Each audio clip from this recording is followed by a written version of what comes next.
Good morning everybody. सामाजिक एवं धार्मिक सुधार आंदोलन, आज इस पर चर्चा करेंगे। और इसमें मैंने जो है आप लोगों को कल राम मोहन राय के बारे में बता दिया था और उन्होंने किस तरीके अपने संघर्षों के माध्यम से सती प्रथा को बंद कराया था। आज उन्हीं में एक दूसरे समाज सुधारक ईश्वरचंद्र विद्यासागर, जो बहुत ही टैलेंटेड पर्सन थे, बहुत ही विद्वान थे, संस्कृत के प्रकांड विद्वान थे, कुशल प्रतिभा के धनी थे, समाज सुधारक थे, शिक्षाविद थे और रूढ़िवाद को समाप्त करने वाले थे। पुरजोर विरोध पाखंड और रूढ़िवाद का किया था ईश्वरचंद्र विद्यासागर ने। ईश्वरचंद्र विद्यासागर, आपका जन्म 1820 में बंगाल में मेदिनीपुर में हुआ था। 1820 में बंगाल में मेदिनीपुर में हुआ था। दार्शनिक और समाज सुधारक थे, दार्शनिक और समाज सुधारक थे। इनको ईश्वरचंद्र बंदोपाध्याय कहा जाता था। इनका पहले का नाम जो था वो नाम था ईश्वरचंद्र बंदोपाध्याय, लेकिन इनकी विद्वता के कारण संस्कृत में ये प्रकांड पंडित थे, इसीलिए इन्हें जो है वो विद्यासागर की उपाधि दी गई। वो उपाधि जो है विद्यासागर की दी गई थी बाद में। इनको जो है वो आधुनिक बंगाली भाषा का जनक कहा जाता है। आधुनिक बंगाली भाषा का जनक कहा जाता है। और सबसे बड़ी बात यह है कि संस्कृत कॉलेज के दरवाजे जो है वो गैर ब्राह्मण छात्रों के लिए इन्होंने सबसे पहली बार खोला। संस्कृत कॉलेज के दरवाजे जो है वो गैर ब्राह्मण छात्रों के लिए सबसे पहली बार किसी ने खोला, तो वो थे ईश्वरचंद्र विद्यासागर। बंगाली भाषा को सरल बनाने के लिए, सहज बनाने के लिए इन्होंने एक पुस्तक लिखी थी, वर्णों परिचय पुस्तक। उस पुस्तक का नाम था वर्णों परिचय पुस्तक। बालिका शिक्षा के लिए इन्होंने 35 से 40 विद्यालय खोला था। 35 से 40 विद्यालय बालिका शिक्षा के लिए। और सबसे ज्यादा अगर इन्होंने कैंपेन चलाया था तो वो कैंपेन चलाया था विधवा पुनर्विवाह के लिए। विधवा पुनर्विवाह के लिए। और विधवा पुनर्विवाह जो है वो 1856 में वो कानून बना और विधवाओं का पुनर्विवाह होने लगा। जो उस समय कम आयु में विडो हो जाती थी तो उनकी लाइफ चौपट हो जाती थी और उनको बड़ा समाज में हीन दृष्टि से देखा जाता था। तो उन्हीं के लिए इन्होंने काम किया और विधवा पुनर्विवाह जो है वो 1856 में एक कानून बना। उस समय के जितने भी समाज सुधारक थे 19वीं शताब्दी के, वो नारी पर जो है बहुत ज़्यादा कार्य किए थे और वही कार्य ईश्वरचंद्र विद्यासागर ने किया था। 1860 में जो है वो एज कॉन्सेप्ट, 1860 में एज कॉन्सेप्ट में 10 वर्ष निश्चित करा दिए लड़कियों की शादी के लिए कि 10 वर्ष से कम नहीं होना चाहिए। वो एज कॉन्सेप्ट जो है ईश्वरचंद्र विद्यासागर के माध्यम से आया था। ये कानून बन गया था 1860 में कि 10 वर्ष से कम बालिकाओं की शादी नहीं होगी। आप इससे अनुमान लगा सकते हैं कि उस समय का समाज कैसा था। आज जहां 18 वर्ष की बात हो रही है, वहां उस समय केवल 10 वर्ष जो है निश्चित की गई थी। और 1856 में विधवा पुनर्विवाह इन्हीं की देन थी। और सबसे पहला काम जो है इन्होंने अपने घर में किया, और इनका जो है इकलौता पुत्र था और उसकी शादी जो है विधवा से की थी। यह बहुत बड़ी बात है। और उस समय ये पैदा तो हुए थे ब्राह्मण कुल में, लेकिन जो है सबसे ज़्यादा अगर इनको संघर्ष करना था तो अपने समाज से करना था, क्योंकि इनके समाज के लोगों ने बहुत ज़्यादा रूढ़िवाद फैलाया था। इसीलिए इनको बहुत प्रयास करना पड़ा था उस रूढ़िवाद को तोड़ने में। और इनका एक पेपर था, उसका नाम था सोम प्रकाश। ये कंपटीशन में कई बार पूछा गया है, सोम प्रकाश। और वर्नाकुलर प्रेस एक्ट आया था, उस एक्ट के से इनके पेपर को पाबंद कर दिया गया था। और वहीं अमृत बाजार पत्रिका पर पाबंदी नहीं लगाई गई थी, क्योंकि वो रातों रात अपने को इंग्लिश में छाप दिया था और इनका पेपर जो है वो बैन कर दिया गया था। और ये अपनी विद्वता के कारण जो है फोर्ट विलियम कॉलेज, वहाँ पर जो है संस्कृत के हेड ऑफ डिपार्टमेंट बनते हैं, संस्कृत के हेड ऑफ डिपार्टमेंट बनते हैं। और जब उसी कॉलेज में ये बाद में जो है प्रिंसिपल बन जाते हैं, और जब प्रिंसिपल बन जाते हैं तब इन्होंने उस कॉलेज में संस्कृत के लिए अन्य धर्म के बच्चों, अन्य वर्ग के बच्चों को भी खोल दिया कि कोई भी जो है संस्कृत पढ़ सकता है। और संस्कृत में इन्होंने बहुत सारे सुधार लाने की कोशिश की थी।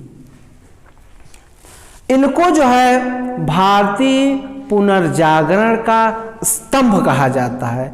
जिस प्रकार राम मोहन राय को कहा गया, उसके बाद इनको कहा गया भारतीय पुनर्जागरण का स्तंभ ईश्वरचंद्र विद्यासागर। 1891 में जो है इनकी जब डेथ हो गई थी, तब रविंद्रनाथ टैगोर ने कहा था कि बंगाल की 4 करोड़ जनता में मुझे केवल एक इंसान दिखाई पड़ा। बंगाल की 4 करोड़ जनता में मुझे एक ही इंसान दिखाई पड़ा, और वो थे ईश्वरचंद्र विद्यासागर। इन्होंने एक और कॉलेज की स्थापना की थी, वो कॉलेज था बेथलेहम कॉलेज, वो कॉलेज था बेथलेहम कॉलेज। और इन्होंने एक और कॉलेज की स्थापना की थी, उसका नाम था मेट्रोपॉलिटन कॉलेज, मेट्रोपॉलिटन कॉलेज। ये सारा कार्य जो है, ज़्यादातर जो कार्य इनका महिलाओं से संबंधित था, महिलाओं की शिक्षा, बालिकाओं की शिक्षा के लिए इन्होंने पुरजोर विरोध किया, पुरजोर कोशिश किया था कि उनका जीवन स्तर ऊंचा उठे और वो शैक्षिक सामाजिक दृष्टि से आगे आए। इनकी एक पुस्तक थी, उस पुस्तक तो उन्होंने कई लिखा, लेकिन ये पुस्तक बहुत मशहूर पुस्तक है, विडो रीमैरिज पुस्तक, विडो रीमैरिज पुस्तक। आगे चलते हैं, इसी कड़ी में आते हैं स्वामी दयानंद सरस्वती।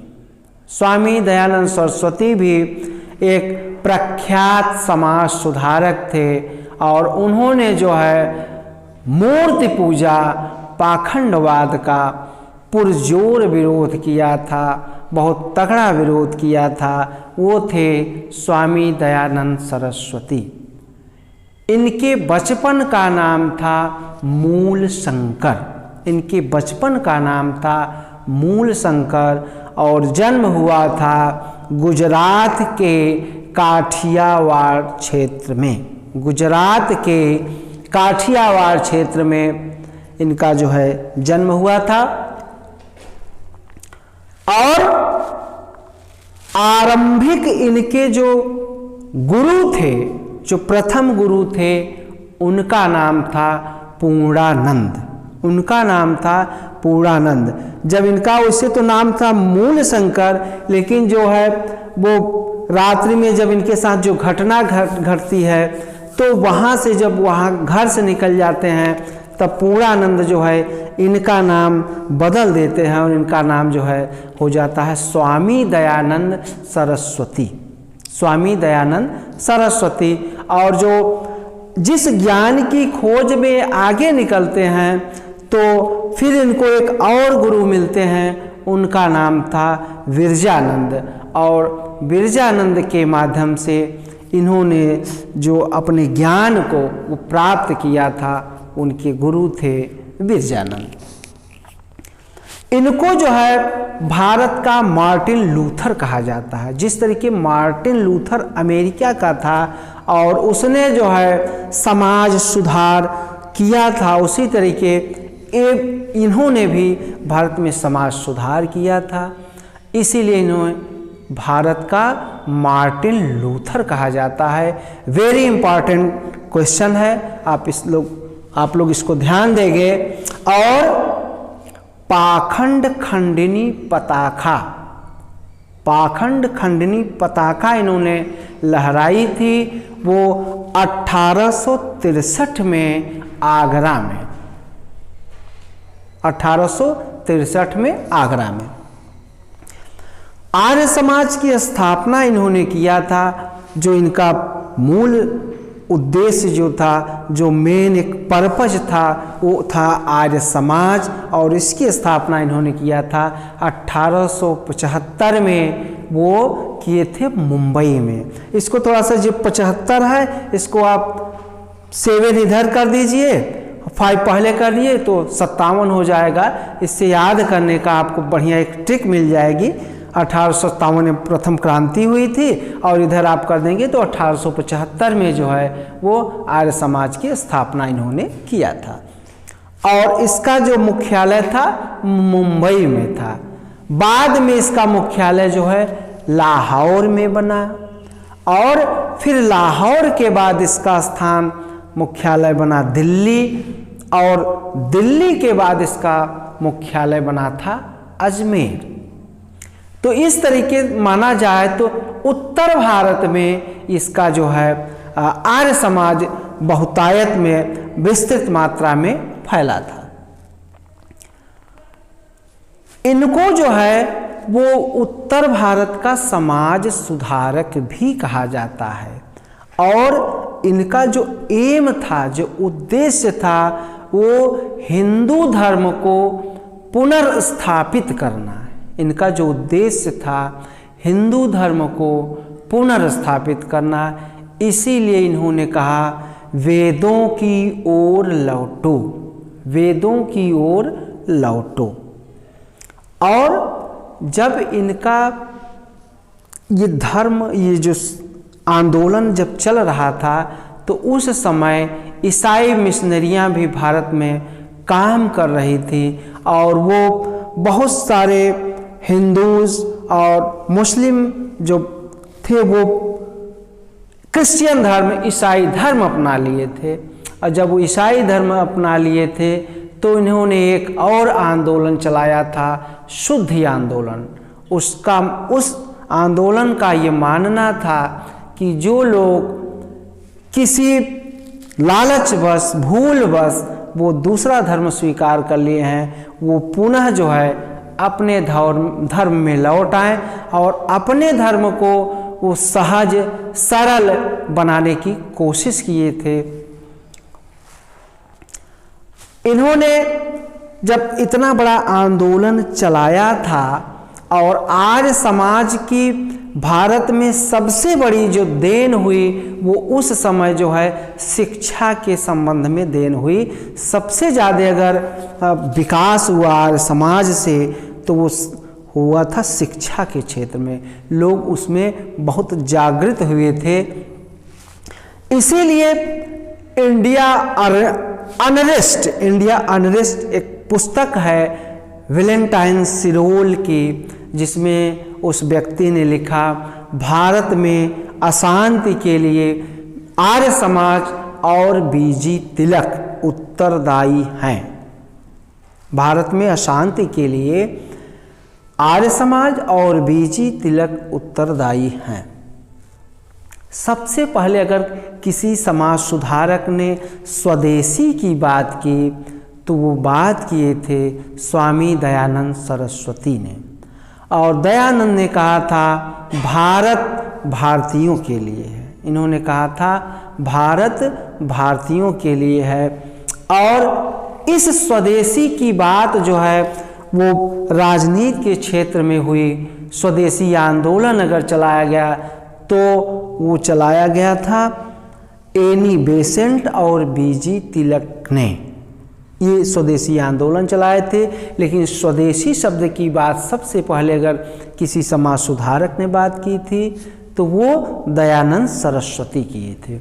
और कांग्रेस में सबसे पहले अगर स्वदेशी की बात की गई थी तो वो 1906 के अधिवेशन में की गई थी दादा भाई नौरोजी के माध्यम से। और स्वराज की बात की गई थी तो वो की गई थी 1929 के लाहौर अधिवेशन में।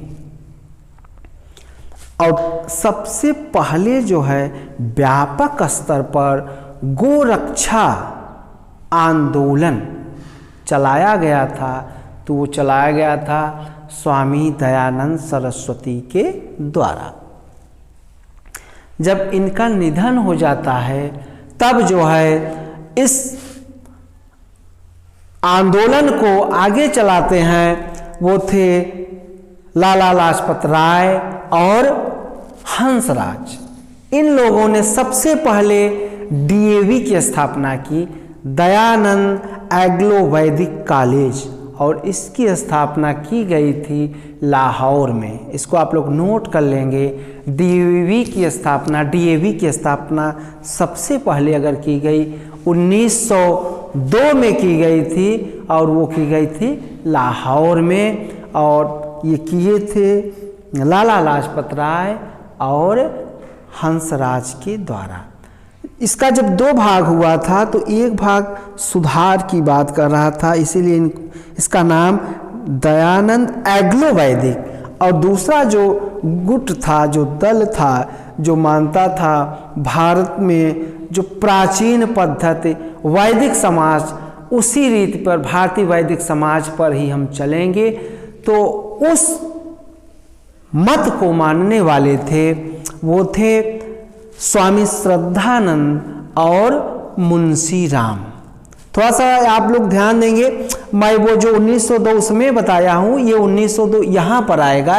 वैदिक शिक्षा जो बात किए थे स्वामी श्रद्धानंद स्वामी और उनके साथ मुंशी राम, इन्होंने जो गुरुकुल कांगड़ी कॉलेज खुला था वो उत्तरांचल में खुला था 1902 में। और 1902 में जब खुला था वही जो है गुरुकुल कांगड़ी विश्वविद्यालय बन जाता है। ये स्वामी श्रद्धानंद जो पंजाब के थे उन्होंने इस आंदोलन को चलाया था। और सबसे पहले अगर हिंदी की बात, हिंदी जो है भाषा वो राष्ट्रीय भाषा हो, तो ये बात किया था स्वामी दयानंद सरस्वती ने। इन्होंने कहा था कि हिंदी जो है वो राष्ट्र भाषा होनी चाहिए। आज इतना ही, आप लोग इसका स्क्रीनशॉट ले लेंगे और इसको ध्यान से पढ़ेंगे और चैनल को लाइक, सब्सक्राइब, शेयर करेंगे। और जो भी बातें अगर आप लोगों को समझ में नहीं आती है आप मुझे कमेंट करेंगे, मैं आप लोगों को बताऊंगा। धन्यवाद। स्क्रीनशॉट ले लें आप लोग इसका।